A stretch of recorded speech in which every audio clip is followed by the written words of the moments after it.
अहिल्यानगर शहरातील तपोवन रोड भिस्तबाग महाल जवळ श्री राधाकृष्ण मंदिराचं भूमिपूजन संपन्न झालंय। अहिल्यानगरमधील श्री राधाकृष्ण मंदिराच्या उभारणीमुळे परिसरातील नागरिकांसाठी एक आध्यात्मिक केंद्र उपलब्ध होणार आहे। या ठिकाणी मोठ्या उत्साहात धार्मिक कार्यक्रम संपन्न होतील, तसेच आपल्याला लाभलेल्या आध्यात्मिकतेचा वारसा पुढे घेऊन जाण्यासाठी मदत होईल।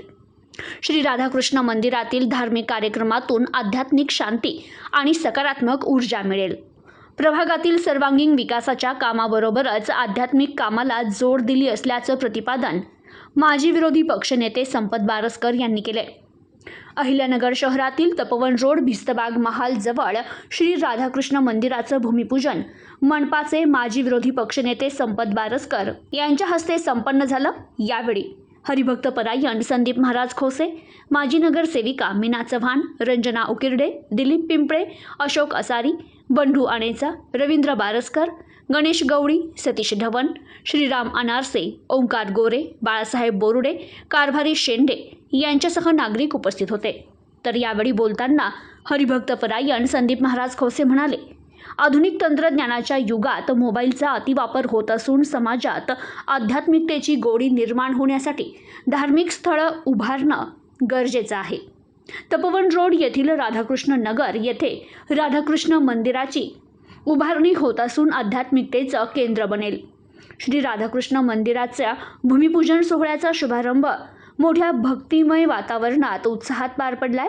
या पवित्र कार्यासाठी विधिवत पूजा अर्चा आणि मंत्र उच्चारानं भूमिपूजन संपन्न झालं। मंदिराच्या माध्यमातून नागरिक एकत्र येत आपल्या विचाराची देवाणघेवाण करतील असं ते म्हणाले।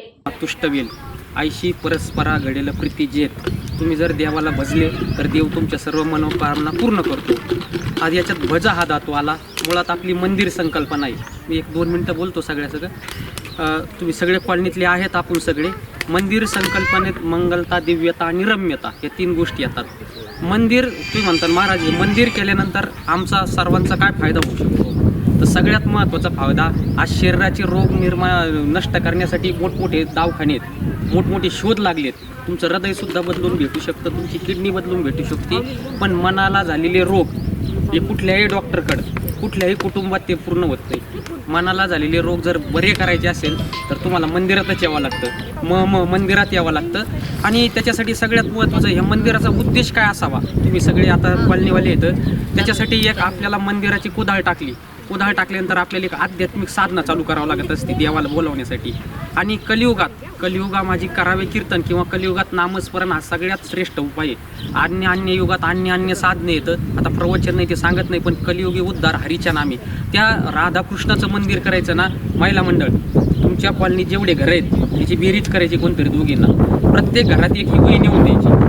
वहीत राधाकृष्ण जप करायचा, कोणता?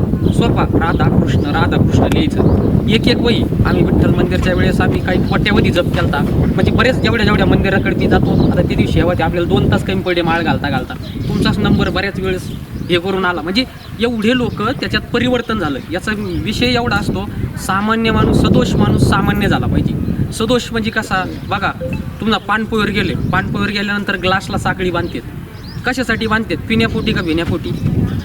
भिण्यापोटी। पिण्याचा उपयोग आहे, पण भिण्यापोटी साखळीने बांधून घ्यावं लागतंय। तसं माणूस आज कुठेतरी बंधनात आहे, कशासाठी? कार्यासाठी नाही। या सगळ्या आपल्या चुकीच्या गोष्टीमुळं मग सांगण्याचं तात्पर्य काय? सामान्य सदोष सामान्य झाला पाहिजे, सामान्य माणूस आज सज्जन झाला पाहिजे। आज माझ्या सकट तुम्ही आपण सगळे जमलेत, त्यात कोणी सदोष असू शकतं। मंदिराचा उद्देश हाच आहे, कलश रोहन करेपर्यंत नीट ऐका बरं का पुरुष मंडळी, सदोष माणूस सामान्य झाला पाहिजे, सामान्य माणूस सज्जन झाला पाहिजे। 10-5 लोक तुळशीच्या माळा घातल्या पाहिजे, देवाचं किंवा महिलांनी अजून घातल्या पाहिजे। तर रोज देवाचा जप आठवड्यातून 15 दिवसातून केला पाहिजे। सामान्य सज्जन झाला पाहिजे, सज्जन माणूस हा संघटित झाला पाहिजे। Bureau report, news today 24, Ahilyanagar.